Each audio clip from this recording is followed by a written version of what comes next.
Right. Because I was expecting there to be more than two. Because when I dreamed up this question, it wasn't which two, it was just which clubs, and I thought there were four. And the four I thought were Batley, Dewsbury, and then Is Featherstone, and the is other club Sheff that it actually is, which is is it Sheff Halifax. is it Halifax? Yeah, Sheffield. Or Um, re- do you remember they reformed? Reformed? Yeah, of So they course. started again in League One From the Shuddersfield or National League Two, as debacle. it were, and they spent I think 3 years there before they were promoted. Um, Right. Halifax, they got relegated from Super League after having an awful year, didn't they, in 2002, and Yeah, just one financial point. problems and everything. Yeah. And then they 2003 back then was when they had the playoff structure where the top team goes up from what is now League One, and then there was a playoffs to decide which team would play the second to bottom side in the championship. So Right. Halifax played, it might have been Dewsbury, and they just beat them, narrowly beat them, to stay in the championship, and then they kind of got a Stabilised. solid base, didn't they? Yeah. Then and Yeah. stabilised, went on to become a bit of a powerhouse with people like Will Sharp and Bob Bezic, and people like that, didn't they? And then in the first time when Premier Sports used to show the championship, and now they're sort of back to that kind of level, I suppose. Wow. Batley Yeah. and Halifax, though, if you got both of those, pat Well yourselves done. on the back. Yeah, and I knew that. Yeah, it's because Dewsbury's kind of period of stability has been more recent, so it's easy to forget that mid 2000s period. There you go. Very good. Yeah. Now, people might have missed, because we don't have the news section anymore, they might have missed the and finally. And I thought most weeks there's an and finally news story that no one might mention to us, but we might want to cover. And I think a big topic this week has been this, and finally, Thornhill Trojans player Jake Wilson is facing a lengthy ban after being issued with 3 separate sanctions by the RFL disciplinary panel.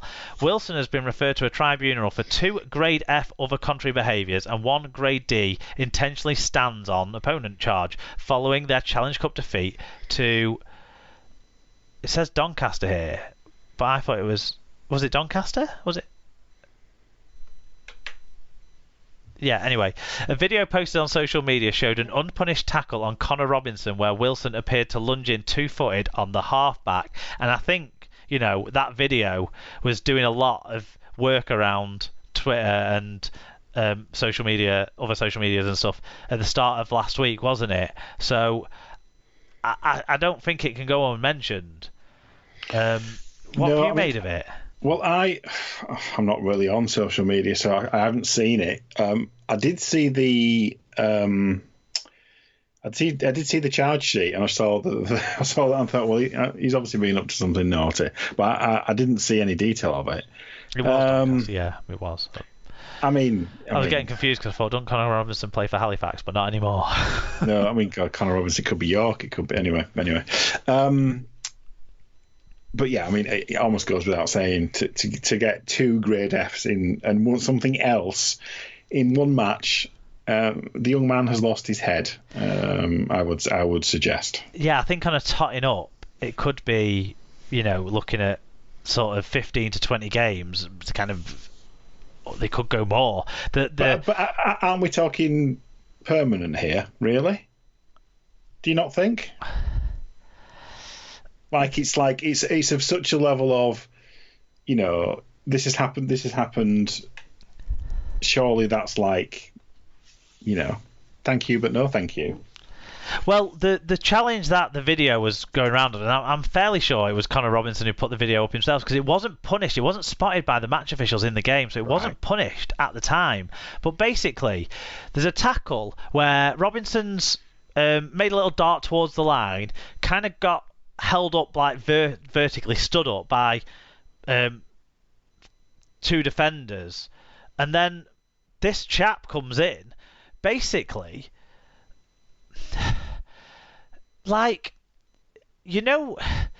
in wrestling when they put them in, is it the tombstone position where they kind of get behind the neck and then drop them flat down and the legs come out in front of them? He kind of was in the tombstone kind of position himself. Like, he dropped straight to the floor but kicked his legs out in front of him, basically at Robinson's standing legs, but he went at both of them with it like two-footed challenge.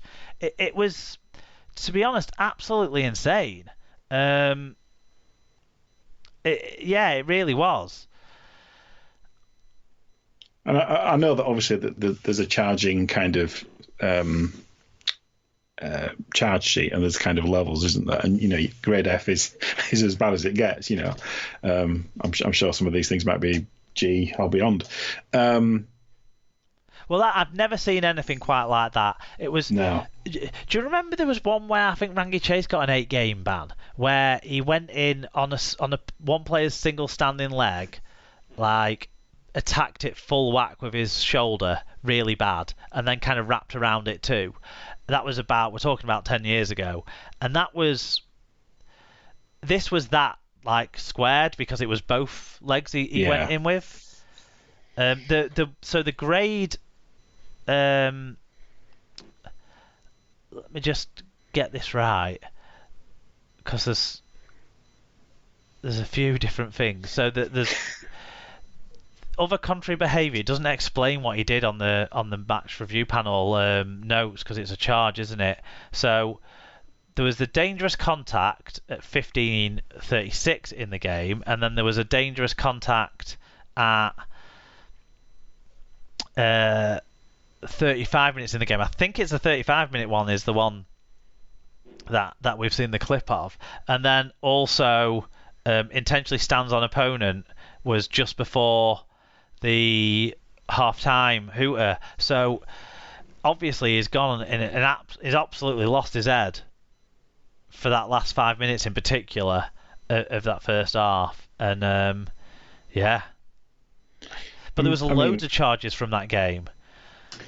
There was it's obviously been very fiery. Yeah. Thornhill players got charges from that game as well, and a Doncaster player got a charge too. So yeah, I mean, it almost goes without saying that it's ridiculous behaviour and the last thing that you expect to see.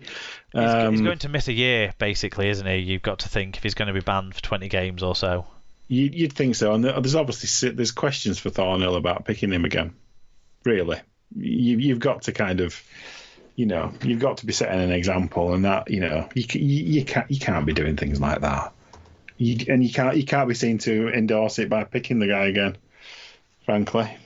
So if it's as bad as obviously I haven't seen it, but if it's as bad as suggested, it's so bad that the first time I watched it, I couldn't understand what was going on. Like, I'd never seen a tackle like this before, so I couldn't. So I was looking at all the things you'd normally look at for a bad tackle. I was looking at someone coming in low. I was looking at someone maybe twisting an arm round the head. I wasn't expecting a two-footed lunge. No. Well, hopefully they will deal with it more very severely. Yep. And that's the final. Let's move on to a more positive thing. Any other business, Alan? Anything to talk about or recommend? Oh, I don't really have anything to recommend. My life's We've been had ages. Boring. I know, but life's been very, very predictable. I don't really have anything. That's very disappointing.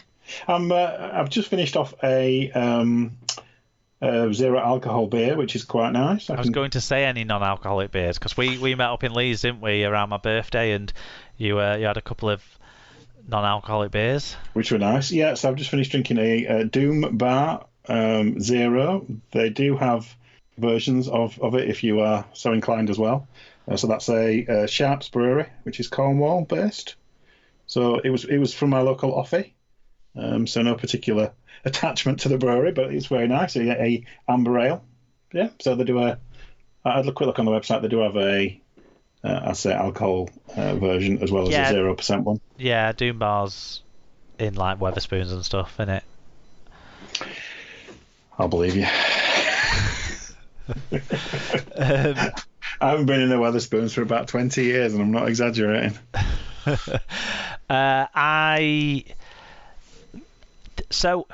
I think this year what people are going to get from me a lot is talking about canals. I was going to say, what's your favourite section of canal? So I'm trying to walk 1,000 miles this year, but in total, with all my various walk-ins, because I have a full-time job and this, which means that I don't have super amount of time to do 1,000 miles of walking up hills and that sort of stuff. And what I've realised, Alan, is canals, you can walk further without getting as tired than if you're going up hills. Because it's flat. Yeah. But they're really nice because, the canals aren't all built in places that are flat, so there's countryside around them.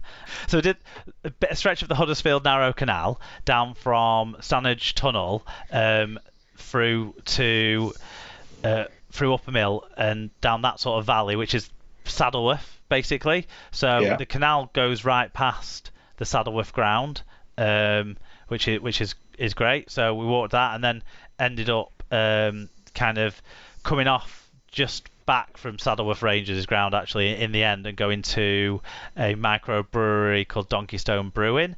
So that was one of our canal walks. The other week we walked a stretch near Wigan of the Leeds and Liverpool Canal, because my plan this year is to walk the entire Leeds and Liverpool Canal, which is about 127 miles, 126, 127 miles. Now, plan's not going so great because when we were on the train to Leeds for my birthday, when we came to Leeds to have a few beers for my birthday and that, we went past a stretch of the canal that's completely shut, where on the towpath side I found out there was a breach and the canal all poured out into the countryside, sort of between Blackburn and Accrington. So yeah, hopefully that'll be fixed before the end of the year for me to be able to do that stretch.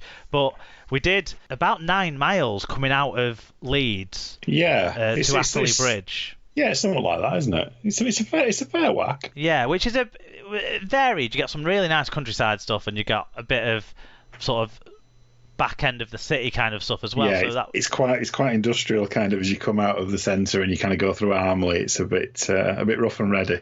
That's right, yeah. But it places. was interesting to get the contrast, and you get a solid towpath if you're walking in a city part, which is, you do. Yeah, it's pretty decent. But then we ended up looping back round through to the Amity Brewco tap room and had some good beers there as well, actually, when we did that walk. And yeah, when we were in Wigan, Wigan St Pat's is kind of canal adjacent as well. So we walked from Wigan Pier round to Hay Hall, and then finished off that day at Wigan Central having some nice beers. I had a brilliant cask actually at Wigan Central, and I've not had that many brilliant cask beers for a while. So I'm going to have to tell you what this cask beer was. This recommendation's gone on longer than I was expecting it to. No, I mean the real question is, how many? Obviously, you're planning your route out. Are there any sections that are going to have to be dry because there isn't a tap room at the end? This is the real question, because all these walks have got a theme. Well, so far.